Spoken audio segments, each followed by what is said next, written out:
এই মেহেন্দিগঞ্জে চাঁদাবাজি বন্ধ হোক আপনারা কি চান? হিজরাতে চাঁদাবাজি বন্ধ হোক আপনারা কি চান? শরিয়ার কথা বলতে পারে না, তারা যদি জান্নাতের টিকিট বিক্রি করে এদের আল্লাহর জমিনে হয়তো সুতরাং শরিয়ার প্রতীক বাংলাদেশে আছে না নাই? ইনসাফের প্রতীক বাংলাদেশে আছে না নাই? ন্যায়ের প্রতীক বাংলাদেশে আছে না নাই? সেই ন্যায়ের প্রতীক, ইনসাফের প্রতীক হাত পাখাকে সংসদে পাঠানোর জন্য যুবকরা প্রস্তুত আছেন? মেহেন্দিগঞ্জের জেনজি প্রস্তুত আছেন? 54 বছর বাংলাদেশ যে সিস্টেমে চলেছে, এই সিস্টেমে 54 বছর বাংলাদেশ চলেছে, কাঠামোগত পরিবর্তন হয় নাই। আরো 54,000 বছর যদি এই সিস্টেমে চলে, বাংলাদেশ থেকে এক দুর্নীতিবাজকে আমরা সরাবো, এই দুর্নীতিবাজের জায়গায় আরেক দুর্নীতিবাজ দ্রুত চলে আসে। আমরা এক চাঁদাবাজকে তাড়াতে এক সাগর রক্ত নেই। দেখা যায় চাঁদাবাজ যেই দিন পালায়, রাত পেরিয়ে পরের দিন সকাল হওয়ার আগে তার চেয়ে বড় চাঁদাবাজের জন্ম হয়ে যায়। আমরা স্পষ্ট করে বলি, বিএনপি ক্ষমতায় যাওয়ার স্বপ্ন দেখছেন। বিএনপিকে আমরা 2001 থেকে 2006 পর্যন্ত বাংলাদেশের ক্ষমতায় দেখেছি। বিএনপি আমাদেরকে সুশাসন দিতে পারেন নাই, বিএনপি ইনসাফ দিতে পারেন নাই। বিএনপি কি দিয়েছেন? বাংলাদেশের রাষ্ট্রকে 4 বার দুর্নীতিতে চ্যাম্পিয়ন করেছেন। আর 2001 থেকে নিয়ে 2004 পর্যন্ত এই বিএনপির অন্যতম শরিক দল হিসাবে ক্ষমতার আলওয়ার ডেকেছিল জামাত। সুতরাং 2001 থেকে নিয়ে 2006 পর্যন্ত বাংলাদেশে যত দুর্নীতি হয়েছে, বাংলাদেশে যে খাম্বা দুর্নীতি হয়েছে, বাংলাদেশে যত খুন হয়েছে, বাংলাদেশে যত গুম হয়েছে, বাংলাদেশে যত চাঁদাবাজি হয়েছে, এগুলোর দায় যেমন বিএনপির আছে, এগুলোর দায় তেমন জামাতেরও আছে। পূর্বে যারা বাংলাদেশকে দুর্নীতিতে চ্যাম্পিয়ন করেছে, সেই দুর্নীতিবাজকে বাংলাদেশে আবার ক্ষমতায় দেখতে চান। আর আরেক দল আছে যাদেরকে আমরা সারা জীবন দেখেছি ইকামতে দ্বীনের কথা বলতেন, যারা আল্লাহর জমিনে আল্লাহর দ্বীন বিজয়ের কথা বলতেন। আজকে দুনিয়ার সামান্য ক্ষমতার গন্ধ পেয়ে আপনারা ইকামতের দ্বীন বাদ দিয়ে দিয়েছেন, শরিয়া বাদ দিয়ে দিয়েছেন। যারা দুনিয়ার সামান্য স্বার্থে শরিয়া বাদ দিতে পারে, তারা ক্ষমতার জন্য বাংলাদেশকে আমেরিকার কাছে বিক্রি করে দিতে পারে।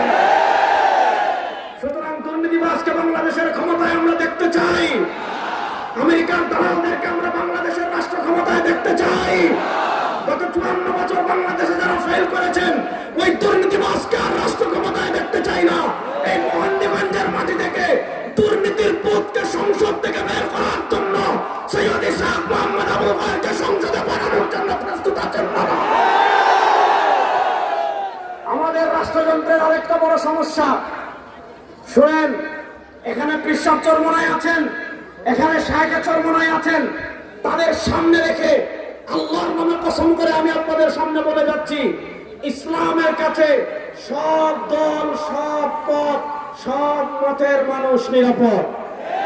আপনারা জানেন 2024 সালে যে বিপ্লব হয়েছিল, সেই বিপ্লবের সামনে থেকে নেতৃত্ব দিয়েছিলেন আমাদের নেতা শায়েখে চরমনাই।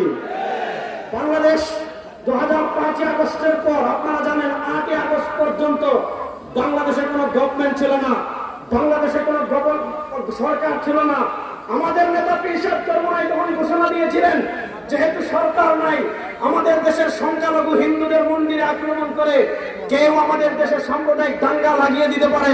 এজন্য আমাদের নেতা তখন ঘোষণা করেছিলেন, ইসলামী আন্দোলন বাংলাদেশের যত নেতা কর্মী আছেন, বাংলাদেশের যত প্রান্তে যত মন্দির আছে, তোমরা সেই মন্দির পাহারা দাও। আপনারা দেখেছেন জুলাই বিপ্লবের পর একদল যখন ক্ষমতার আলমার বিখ্যাত ব্যস্ত ছিল, ইসলামী আন্দোলনের নেতা কর্মীরা মন্দির পাহারা দিয়েছে, ইসলামী আন্দোলনের নেতা কর্মীরা রাস্তায় ট্রাফিকের দায়িত্ব পালন করেছে। হাত পাকায় ভোট দিয়ে আপনারা যদি সংসদে পাঠান, এই মেহেন্দিগঞ্জে এবং হিজরায় যত সংখ্যালঘু মানুষ আছেন, মায়ের কোলে সন্তান যেমন নিরাপদ, ইসহাক মোহাম্মদ আবুল খায়েরের কাছে হিন্দুরা তার থেকেও বেশি নিরাপদ থাকবে। সুতরাং তাকে হাত পাকা প্রতীকে ভোট দিয়ে সংসদে পাঠানোর জন্য প্রস্তুত আছেন? আরেকটা কথা বলে শেষ করবো, শুনেন। আমাদের দেশের একটা মৌলিক সমস্যা হলো চাঁদাবাজি। এই মেহেন্দিগঞ্জে চাঁদাবাজি বন্ধ হোক আপনারা কি চান? হিজরাতে চাঁদাবাজি বন্ধ হোক আপনারা কি চান? আমি আপনাদেরকে আমাদের নেতাদের সামনে রেখে বলে যাচ্ছি, যদি সৈয়দ ইসহাক মোহাম্মদ আবুল খায়েরকে আপনারা আগামী 12 তারিখ সংসদে পাঠান। যখনই ঘোষণা হবে সৈয়দ ইসহাক মোহাম্মদ আবুল খায়ের বিজয়ী হয়েছেন, তারপরের দিন সকাল থেকে যদি কেউ মেহেন্দিগঞ্জ অথবা যদি কেউ হিজলায় এক টাকা চাঁদা নেওয়ার জন্য আপনাদের কাছে আসে, ইসলামী আন্দোলনের নেতা কর্মীরা হাত পা বেঁধে খাম্বায় ঝুলে রাখবে। সুতরাং দুর্নীতি মুক্ত, সুতরাং চাঁদাবাজ মুক্ত শরিয়ার বাংলাদেশ আপনারা গড়ার জন্য প্রস্তুত আছেন না ভাই? সেই শরিয়ার প্রতীক একটা বাংলাদেশে আমি আপনাদের কাছে বলে রাখছি, কেউ দিবে ফ্যামিলি কার্ড আর কেউ দিবে জান্নাতের টিকিট। প্রশ্ন হলো যে যারা শরিয়ার কথা বলতে পারে না, তারা যদি জান্নাতের টিকিট বিক্রি করে এদের জবাব আল্লাহর জমিনে হয়তো। সুতরাং শরিয়ার প্রতীক বাংলাদেশে আছে না ভাই? ইনসাফের প্রতীক বাংলাদেশে আছে না ভাই? ন্যায়ের প্রতীক বাংলাদেশে আছে না ভাই? সেই ন্যায়ের প্রতীক, ইনসাফের প্রতীক হাত পাখাকে সংসদে পাঠানোর জন্য যুবকরা প্রস্তুত আছেন? মেহেন্দিগঞ্জের জেনজি প্রস্তুত আছেন? সবাই দাঁড়িয়ে স্লোগান হবে ইনশাআল্লাহ। প্রস্তুত আছেন?